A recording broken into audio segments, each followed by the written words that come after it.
G'day, I'm Greg, and this is Christine. Together we've formed a little page called Where You Been. Like at the end of the day, I think we're pretty average sorts of Australians. We've made the decision that we're going to pretty much travel around Australia and checking it out. We'll be doing a bit of work on the road to keep the bank balance topped up. We want to put a little video up to introduce ourselves and let you know who we are and what we're up to and how it is that we got to here.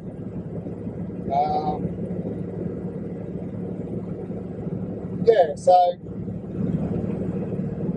first of all, I suppose myself, I'm did 10 years in the army, straight out of school where I did my mechanics apprenticeship.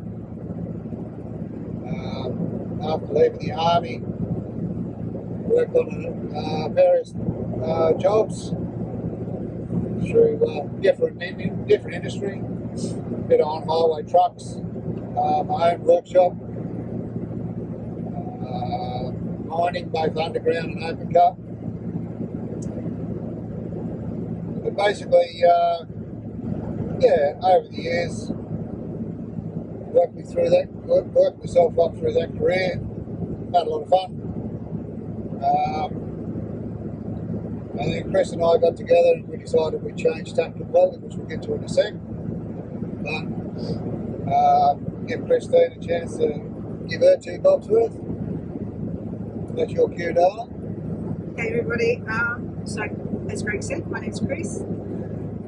I'm 50, I'm a mum of 5 and grandmother of 2, and I've spent the majority of my working life in administration and finance, and predominantly in the manufacturing field.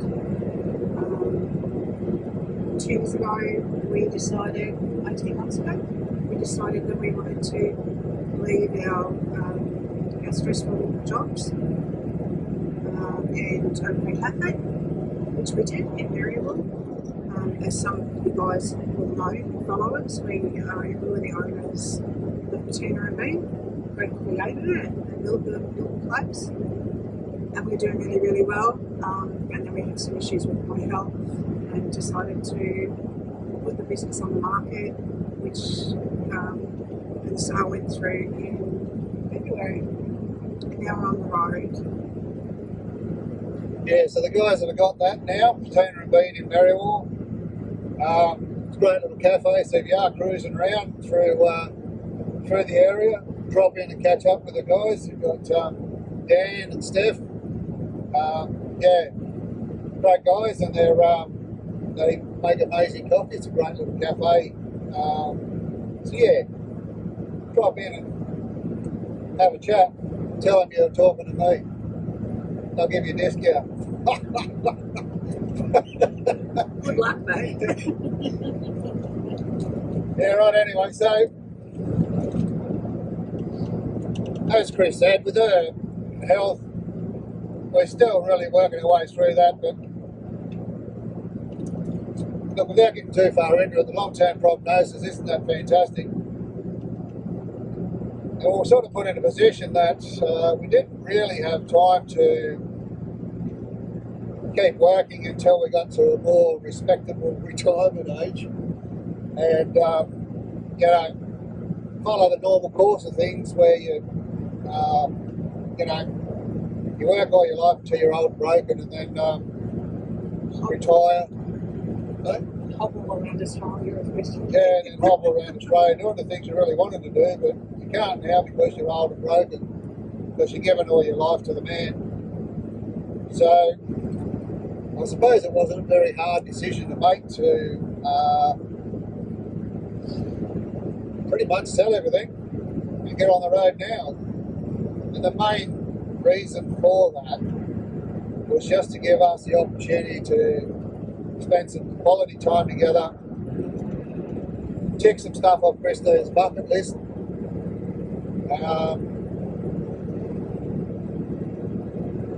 and generally enjoy life rather than keep working until we're not able to travel and enjoy the stuff that we really like doing. Now, we're pretty fortunate that we had an investment property effectively, so that was sold. We had some other fairly big ticket items, had a collectible car that sold as well for a pretty good coin. So, just hang on a sec. So we were able to drag together some cash. Plus, because we enjoy four-wheel driving and getting off the beaten track, we've got an F250 which we're in at the moment, which is set up to be fully off-grid, as a very good queen-size camper top on it, full setup, complete with hot and cold running water. So it's been a good rig to get off road and have a lot of fun with. So we already had that. Now, having said that, it is a 2005 model, so there's nothing over the top.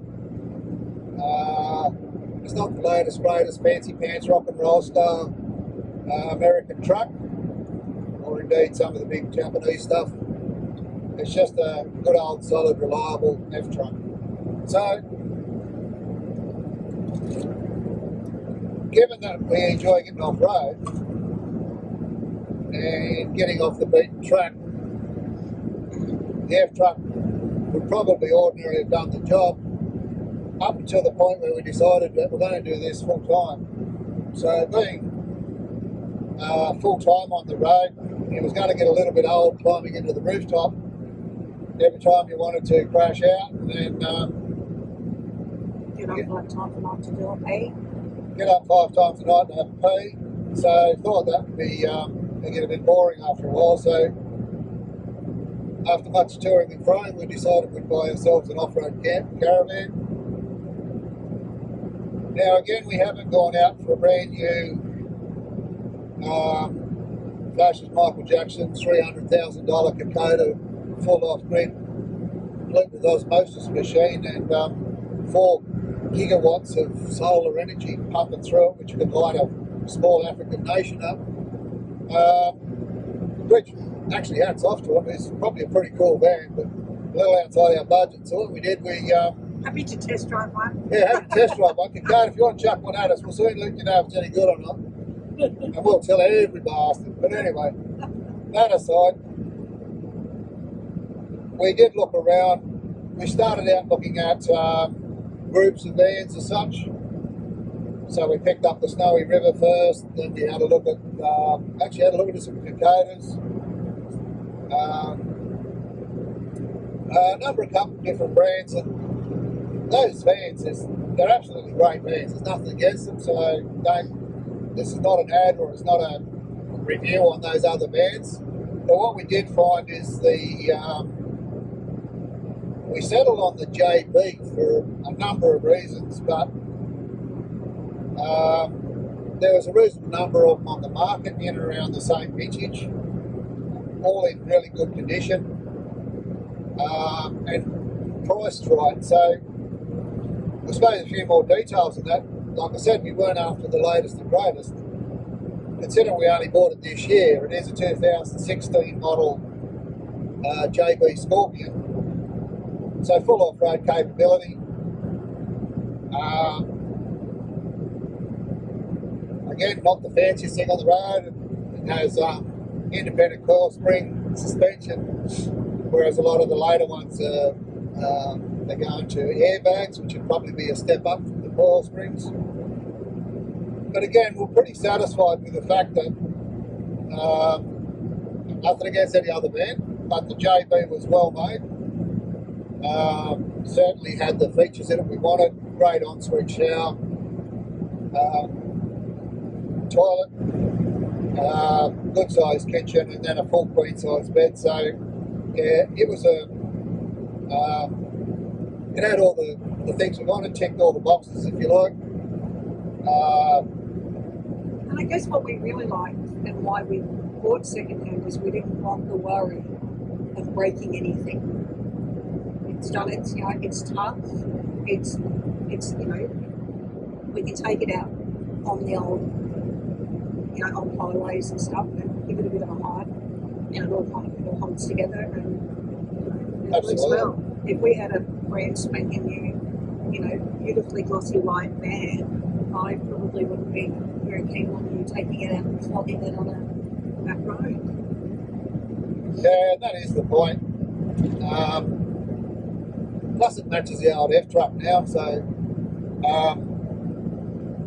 the F-Truck's fairly shown its battle scars, but it's delivered so much fun and so many cool adventures.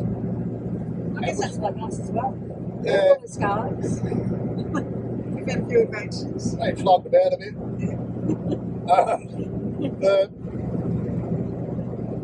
But yeah, look, the van was in really good order, so we got it home, and as I mentioned earlier, being a mechanic, I couldn't help myself, so I've gone all over it again myself to satisfy my own curiosity, make sure the thing was well sorted before we headed off. So we'll get into that a bit later on, but I didn't find any real gremlins with it, which was great. But yeah, so I suppose the point we're making with all that is we've got plenty of feedback from a lot of people, a lot of friends, and we have been doing a fair bit of stuff on socials already, which we'll catch up on. But a lot of the feedback is people wanting to do this sort of thing and sort of feeling that they're not able to, or for whatever reason, suggesting that they wish they had the ability to go and do it. Well,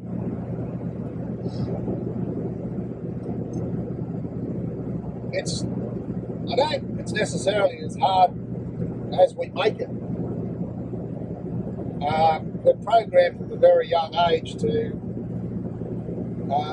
get a good education, leave home, find a partner, get hooked up, have kids, buy a house. Not necessarily that order these days, but anyway, we're still programmed to, get a great income, get a good job, be secure, build assets up, and work for this nirvana that is retirement, and make sure we have accumulated as much wealth, as many toys as we possibly can. So we're not much different from that, mind you. So when we got the news that Chris's health was less than ideal, in fact it's pretty crap, but anyway, and we said, well, screw it, let's do this.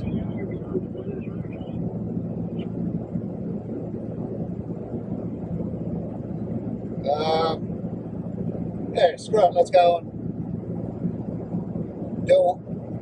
do this. Go out on the road, live on the road, find work where we can to top up the bank balance periodically. Another number of other little bits and pieces we've got tucked away in the background, which again we'll get into a bit later on, but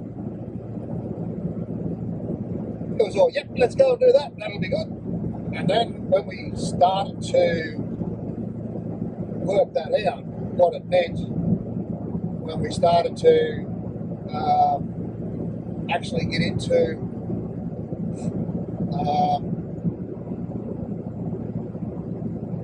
organising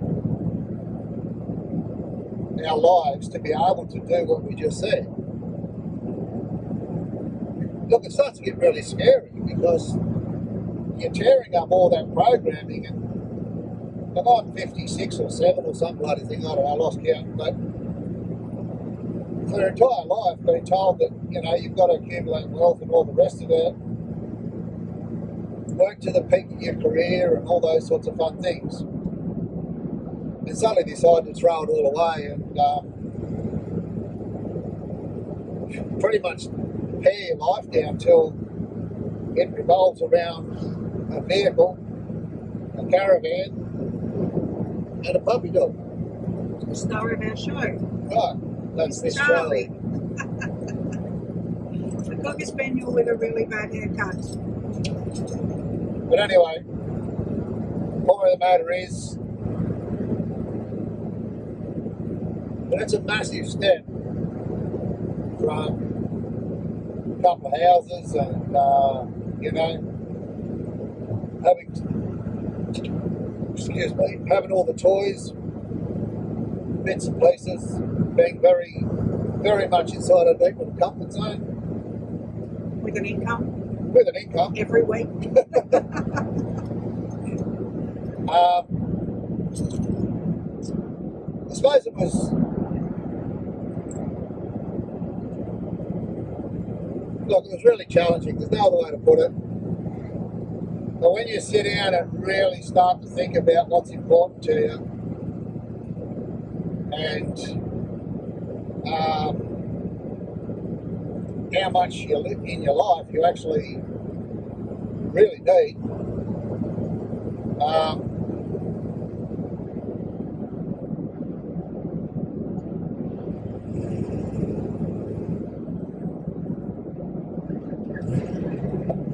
you actually start to realise that you don't need that much. I mean, we have lots of stuff, and we may want a lot of stuff, but just hang on a sec. Copy of the planet. Yeah, mate, I'm good, mate. Just tagging along here behind you. You'll be right. You're setting a pretty good clip there.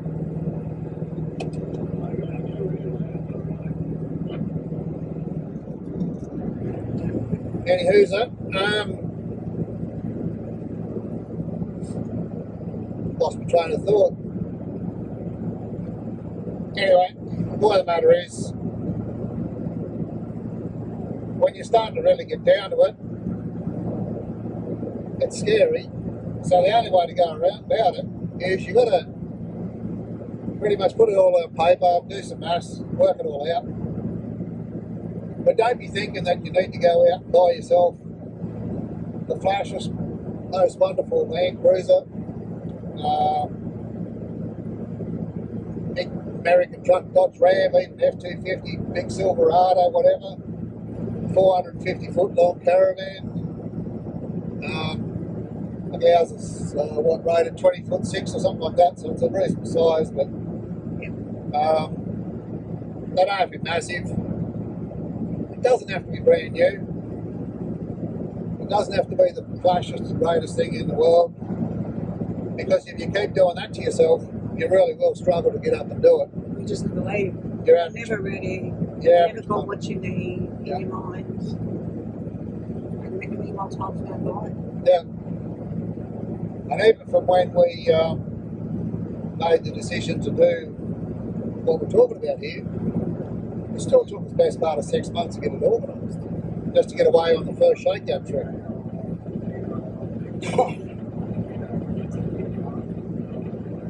So,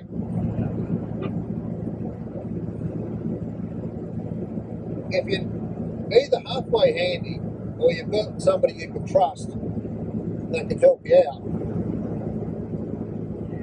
you can actually start hunting around for some older vehicles, older vans, depending on what you own already, that have the features you need, but you know, are a bit old, a bit second hand. The trick is you just got to find a really good one. And if you don't necessarily get yourself all worked up about it and take your time, there is plenty of vans on the market. There certainly was, with the spec that we wanted. Main criteria, off-road and good off-grid capability. Yeah. And I think that's really important to know exactly what your non-negotiables are, Absolutely. because that's what you base your whole search on. I'm a bit of a princess. I wanted an inside toilet, and I didn't want to have to trek to the showers. So we've got a bathroom. I really like that we've got a washing machine on board, so we can keep our washing down, get it done fairly regularly. He wanted completely off-road and really low-spec running gear. Yeah. So you work all those sorts of bits and pieces out, and not everyone's going to want to get all off the road like we do. Some people will be more than content to drive up and down the blacktop, and there's absolutely nothing wrong with that. It is what you're interested in doing. Yeah. And there's massive amounts of Australia, which the further we go, are becoming bitumenised. The roads are getting better and better. Even the stress leaking track, I can remember driving in back in the day where if you didn't have a good four-wheel drive with good clearance, you couldn't get up the stress leaking track. Last time I drove along that bastard, most of it was bitumen. Smoother than the M1 freeway between Sydney and Newcastle. That's not right. And then when we did get onto the unsealed section, it was wide as a 4-lane highway and smooth as anyway. So admittedly, it had a fair bit of work done on it, but roads are all, getting better all the time. There's still going to be some of the older mongrel tracks that are going to be a bit out of reach for a bitumen truck for a little while. But there are plenty of areas in Australia you can see with an on-road caravan. Predominantly, they're going to be cheaper in the second-hand range because the latest fad is all these jacked up, high-strung, four-wheel drive, off-road, fancy bands, rock and roll style suspension setups and all the rest of it. Because they're very popular at the moment, they still hold a fair bit of value. That said, if you hunt around, you'll find what you're looking for at a reasonable price. Depending on what you think's reasonable, of course, but look, certainly we had the pick of about 5 of these vans, almost identical. There was a bit of a price range across them. $30,000. Yeah, about $30,000 spread. A year on the road or more. Yeah, so from the one we bought to the dearest one we looked at, most expensive. Having said that, it was near brand new. It had basically been bought back in 16, taken home, put in a shed, left there. So it was still commanding fairly good money for that. Anyway, bugger eyes about, find out what suits you. Then the internet's your friend. Get on there and just start searching. Go and have a look at something. Whether you're by yourself or with a partner. With your dad, whoever. Doesn't matter. Yeah. Whoever. But friend, whatever, mother, relative. But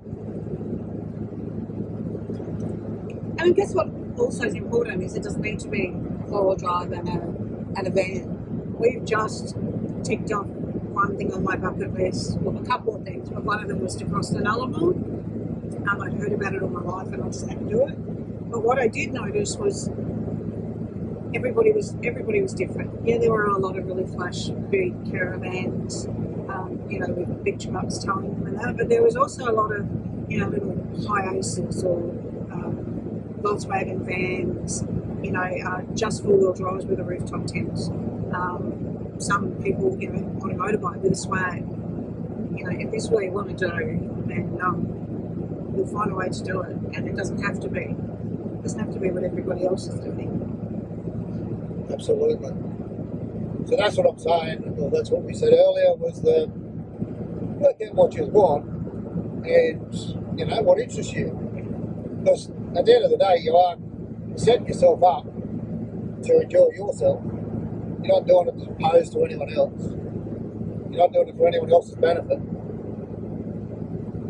Now,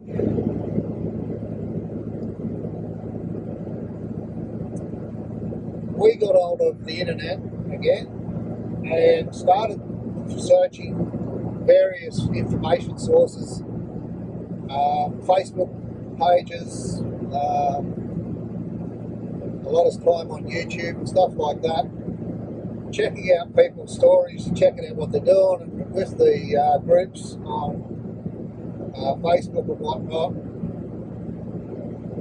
just reading what people are up to and the information you can glean from it. But one area we were very interested in is working on the road. So, working on the road allows us to, well, pretty much it's going to be fundamentally important for us to keep doing this.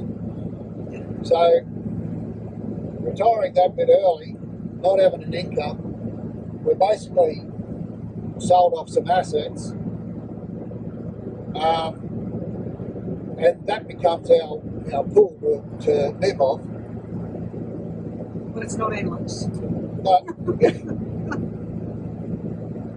it'd be nice to sit there and say, yeah, we've got $5 million in the bank. Well, we don't. So, And I reckon our super's taken a hike this week, so we've got even less than we started with. yeah, thanks to the stock exchange, we've just got the toweling in our supers, which we haven't tapped into yet. But look, this is not a financial story. At the end of the day, all we've got to say is that we won't be able to do this indefinitely without actually generating some income.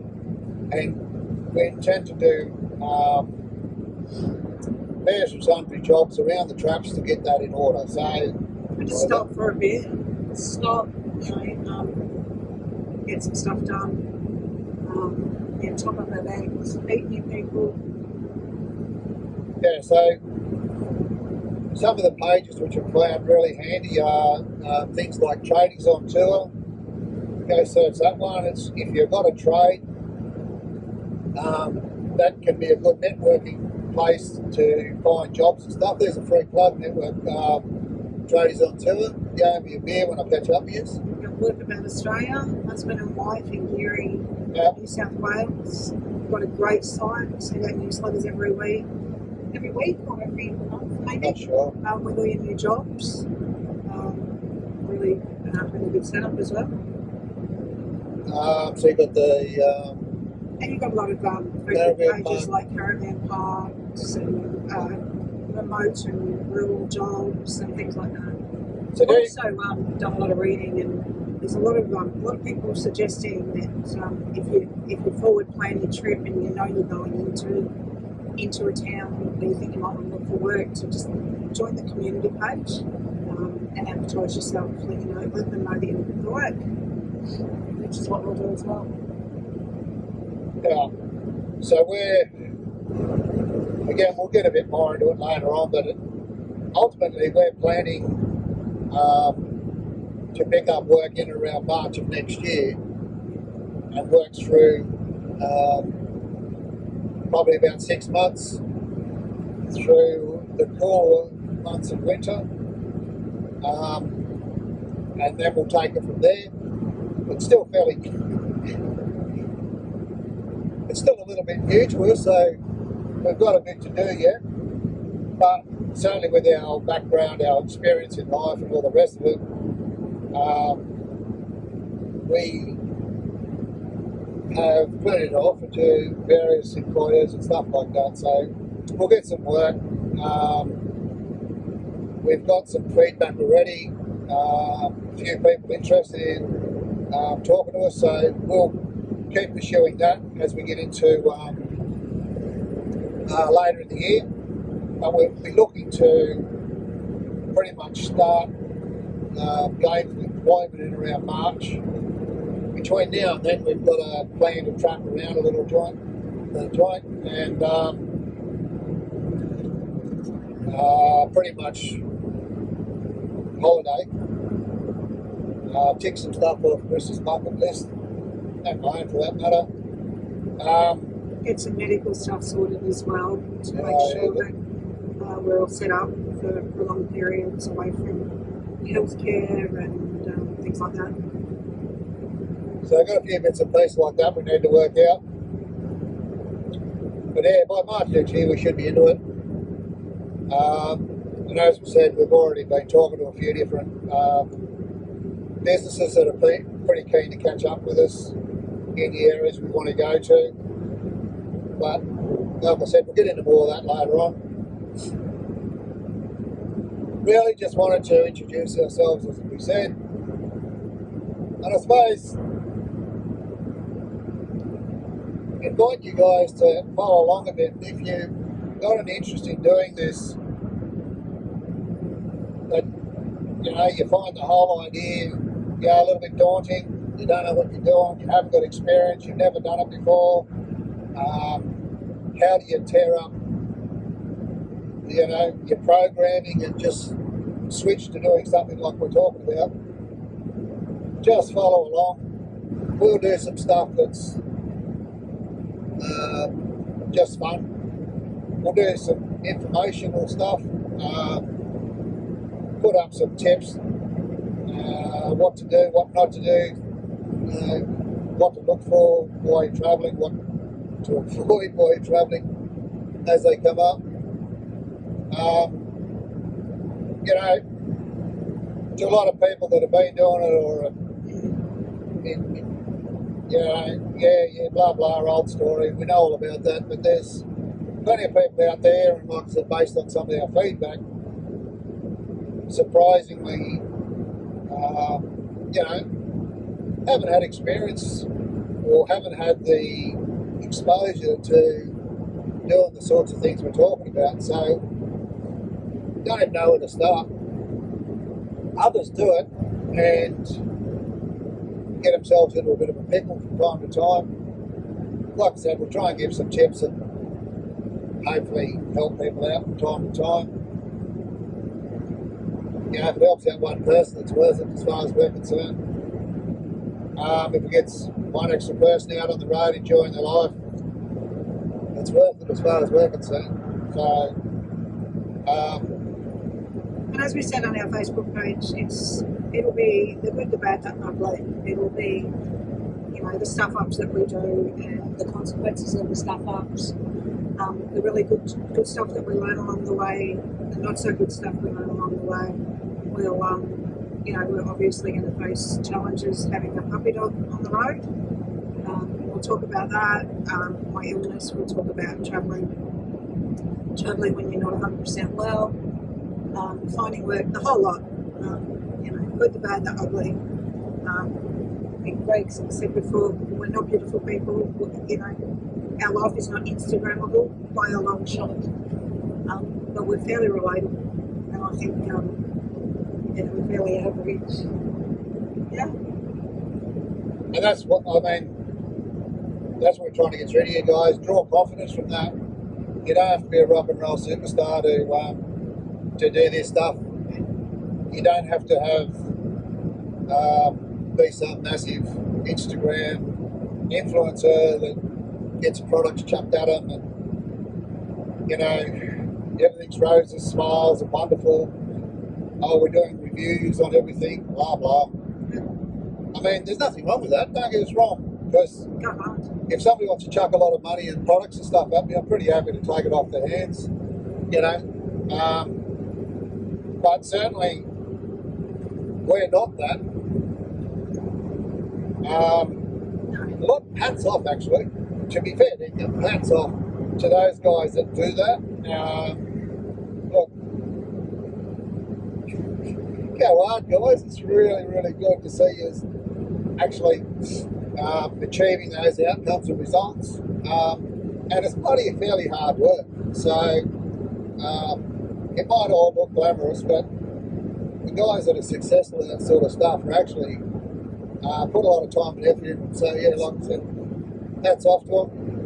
But what we want to do is give a more, a bit down to earth and the average Joe Blow type version of the same thing, and show you guys that it's really not that hard.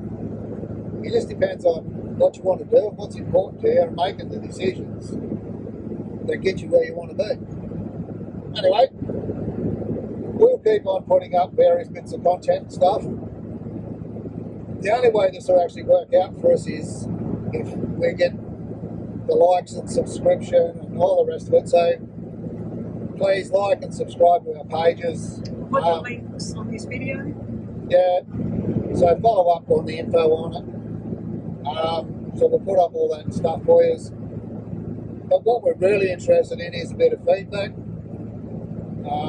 Yeah, it's really, it's not about the likes. It's it is the feedback, the chatting, the just the discussions, that things that we'll do that we'll have a chat about. Yeah, if we do something you want to see more detail of it, if we put up a post and we gloss over it a bit too quick for you want more info, just let us know. And if it works out, we can we'll revisit it, put a bit more detail into it if that's what people are after. We can play Ask the Leyland Brothers and go check out stuff that you want some information on. So I'm not going to do my impersonation of Ask the Leyland Brothers because last time I did that I ended up being a bit cheeky, so I'll leave it alone. But by all means, give us a yell if you want us to go check out something, and if we are in the area or we're heading that direction, pretty happy to go check stuff out and then put that content up. It's a bit hard to gauge all sorts of things that may well interest us. There'll be a bunch of other people out there, including this video, mind you, that people think it's dead set boring. That's okay. If it wasn't for all the different people in the world, it'd be a dead set boring place. So, if you love us and like what we're doing, by all means, like and subscribe. If what we're doing is not for you guys, that's cool. Keep scrolling, keep looking for what you're after, and good luck. And I generally mean that, we're not being smart. Each to his own, and we really hope at the end of the day people find what they're looking for and have a really good life. So enjoy yourself, guys. That's about all from us, yeah? Yep. Alright guys, we'll see you around the traps. Take it.